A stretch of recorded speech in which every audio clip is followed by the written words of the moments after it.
Hi, it's Hazel, and welcome to my channel, Hazel Anaka Design. This is going to be a quick video, but it's also going to hit a couple of targets. It is an organizational suggestion, as well as what Angela from the Traveling Crafter would call a bolo. Be on the lookout for. Now, early on, when I first started going to thrift stores looking for things that could work in paper crafting, I would come across these Stampin' Up, oh, the spine is gone, Stamping Up catalogs. So I gather that reps would have this at their disposal that would show stamps, probably paper samples and ideas. So anyway, I thought, well, okay, I can't possibly own every stamp, nor should I. So why not fussy cut some of the images out of this catalog? And it seems to me I have two. I think I might have donated one back. Well, let's just, we could flip to any page. Let's see, we've got, oh, these things must have been, oh, I know why I saved this. Because I thought it was really cool. Wouldn't that be nice in an art journal? So, right here, and of course, because it's printed on both sides, there's always that decision to make. Any of these three would be fine. So that's probably why I have that. I love pears, the image of a pear. I've painted many pears. I have some pear stamps. I'm sure I like those. There's nothing on this page that interests me. So I'm sure that I was going to, of course, I would never try fussy cutting something like that. I would fussy tear or square it off and cut it out. Those could probably be fussy cut. Probably likewise with this.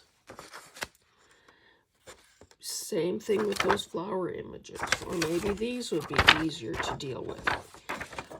The point I'm trying to make is that you can have the look of stamped images without having to own $1 million worth or 1 million stamps.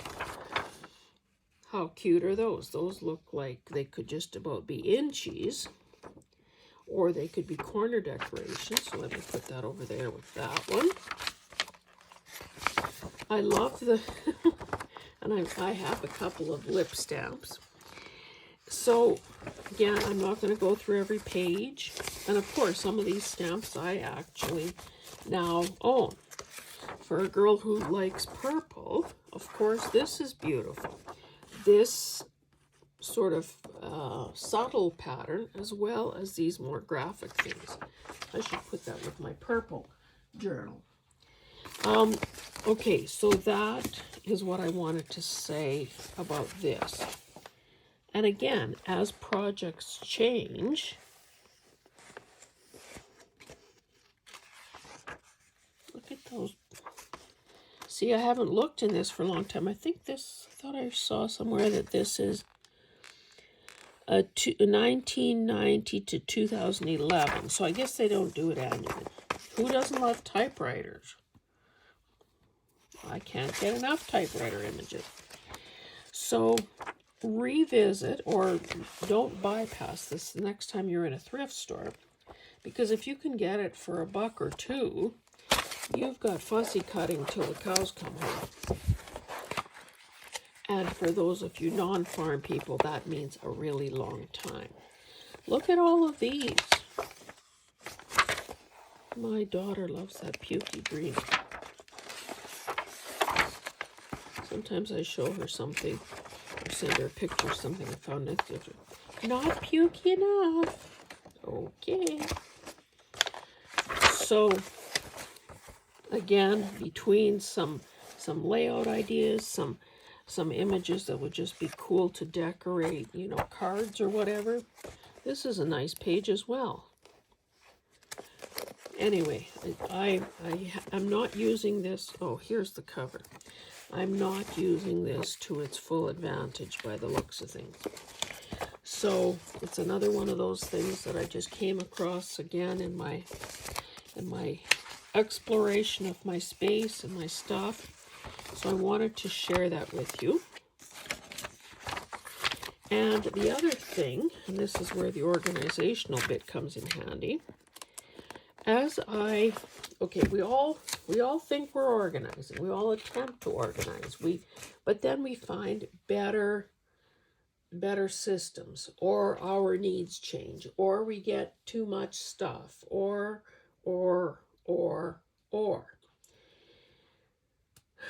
I've always loved binders. I think there's something, I don't know. What is it about binders? They're easy to stand. You can stand them up on, you know, on a lot of bookcases or storage systems that we have. If you use dividers inside, like that's how I started first keeping track of notes I was taking. When I'd watch a tutorial, I'm thinking, oh yeah, that's it, man. That's brilliant. I would have a lined, you know, like notebook paper, would write out the steps, whose idea it was. Because of course I wasn't going to waste good paper, I would make a prototype out of scrap paper, and I mean, you know, literally scrap paper, junky paper, or maybe another refill sheet, and stick that in a binder. Well, if you use page protectors, of course, you can see stuff, and visibility is really important to many of us. However, excuse me, the problem with binders, and even if you know, you can attach a label at the back here, or depending on the binder, it might have that clear window that you can put a you know, label in to describe what's in the binder. Binders can also fall into that category oh, I forgot I had that. Binders need to be opened to reveal their contents. And much like in school, when we took notes, and some people never opened them again, that is a very real possibility, or a real hazard, or potential problem or downfall of using, oh my goodness. I just saw a cat jump out of the loft window in the barn. So talk about landing lightly and risking one of your 9 lives. Anyway, what I was saying is binders are only good if they're properly labeled and if we actually open them. So as I encounter different things and ways that I am storing or not storing them, I keep trying to find a better way that suits me in this moment, knowing that this is not the be end all to it either. Be all, end all, is that it? Okay, so here's a beautiful turquoise binder. It's only a 1-inch binder, but I found my page protectors and I thought, isn't this a good way to store some of my stamped images? I had these in an envelope pouch, a small similar type thing, but a small page binder, in a folder. Like, is it any wonder that I'm either repeating effort or not being able to find things if I remember I did them, or not being able to remember I did them because I haven't seen them? You know, it's I've used the line before. It's like winking at a girl in the dark.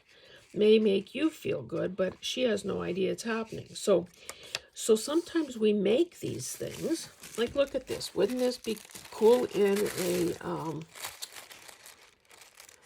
a boho journal? And this is just done on, I would say, parchment paper. Here's some sewing paper. Now, this is not good stamping whatsoever.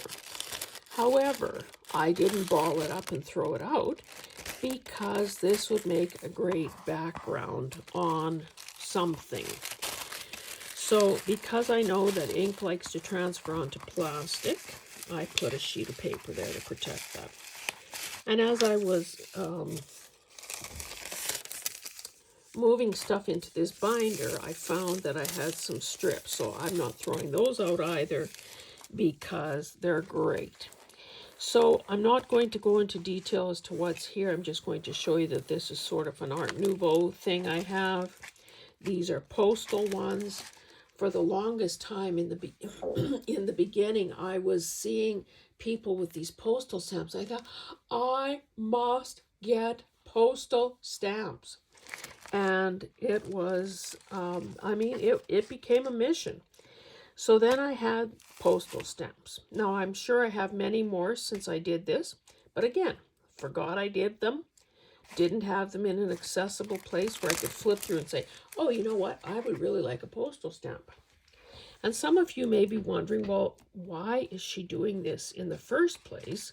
Why not just grab the stamp and stamp whatever it is that you're decorating? Well, let me just say that number one, doesn't often occur to us. Many of us have more than, 3 or 4 or half a dozen stamps. So it means locating the stamp, walking across the room or wherever to locate the stamp, finding the ink color that you need, doing that one stamp, and then putting all that away. That is not an efficient use of anybody's time or energy. I don't know if you were watching YouTube videos when somebody came up with the idea. Some guy, I don't remember his name, manufactured some label stamps. And for all the people with lots of subscribers and big audiences, well, I guess that goes hand in hand, big audiences, he must have been sending these free stamp sets to them to, try out and promote. And I wasn't about to buy that because I'm thinking, surely to goodness, there are stamp sets that are similar. Again, I don't believe in replicating. I don't believe in being, what's the word? I want to take an idea and adapt it.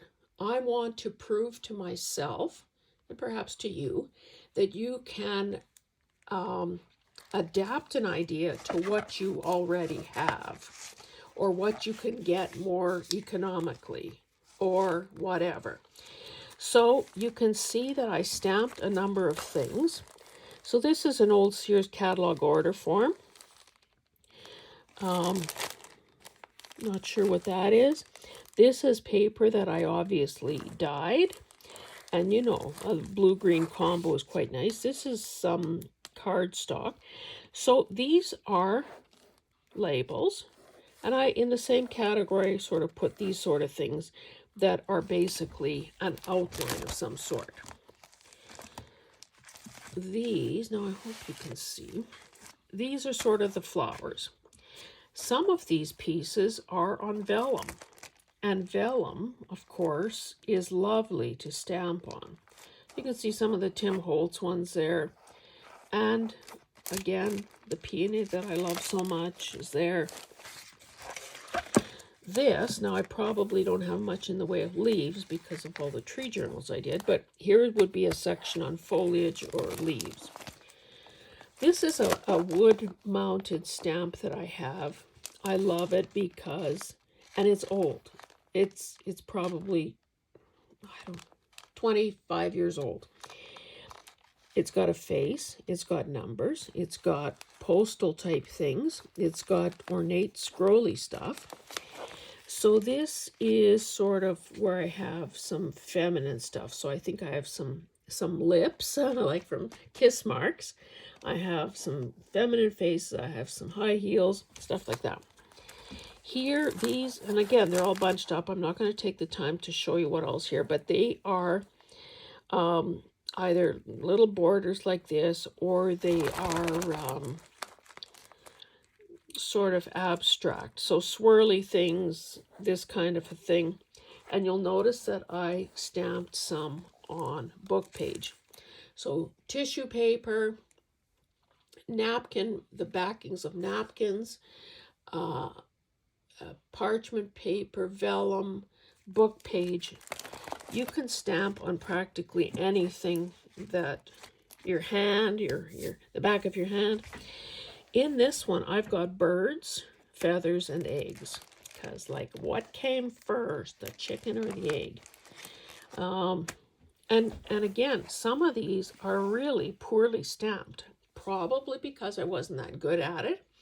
I remember doing this several years ago when I was in Canmore. So, of course, I take a few basic supplies and mass make a bunch of things. And I bet you anything, I'd be willing to bet my last dollar that I didn't have any padded surface underneath to try to get a better stamp impression. I've got butterflies. These are on parchment. Look how beautiful those are. Little teeny ladybugs, other butterflies, and so on. This one has some numbers. I have just a few sentiments. I guess I have sentiments someplace else that I haven't located. These kind of little stamps. This is a small sort of a background stamp of different tickets or whatever. This one, I don't even remember having this tiny little bicycle stamp or that tiny little chair, but they're the cutest things ever. Or look at the doors, or the peaches, or the pears, the tiny little tea set. So I've got all those kind of grouped together, and maybe that is it. But I have more pages prepared because I guarantee you that I have more stamped images somewhere. So the only thing I have yet to do is put a label on the side of this. Now, if it turns out that I outgrow a 1-inch binder, then I've got binders galore in every size from 1/2 inch up to 4 inches. And if you don't, or if you can't steal them from your kids or grandkids, they are they are so readily available in thrift stores and secondhand stores that a lot of places have put an end to it and said they will not accept any more as donations. So there's no shortage of binders. So I hope that this has given you some food for thought. Excuse me. Not only should you be stamping, you know, when you have any of those surfaces that I mentioned, including fabric. I don't even have my fabric stamp stuff here. I'm thinking that I suppose I could do that. It will bulk up the binder faster though. But truly, you should be stamping when you have downtime. And perhaps this system that I'm showing you here is one that will make sense to you in terms of being able to quickly find the image you need when you need it. And as to why not stamping directly on the item, by adding these other surfaces, these other kinds of things here, you are layering, you're adding interest, and you're adding some, okay, I don't think I'm going to be doing a stamping tutorial very soon, so let me just show you what I've done on some of these. So this is a piece of vellum. So what I did first was stamp text, unreadable text, probably all over the sheet, and then in a contrasting color stamped over it. So this is one piece of paper that looks like well, 3, 2 for sure. This is, I think this might have been the stamp that I won from Lorna Taylor back in the day. And I stamped this, you know, black ink on vellum. And then I just glued it to the back of or the inside of a security envelope. So this is a little belly band. Now, I forgot I did this. And, but now that I've seen it again, or now that I will see it next time I flip through, I'm more likely to remember to use it.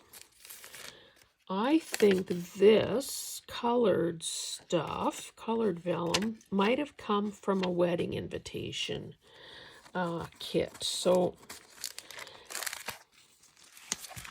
if you're not sold on stamping by now, I give up. I surrender. You win. I think this is one of the easiest ways, or perhaps this is the easiest way to add stamped images to your decorating. And with that, I will end the video because I know that you're chomping at the bit to go and start stamping something. So fly away, student, and go stamp something. And we'll see you in the next one. Bye.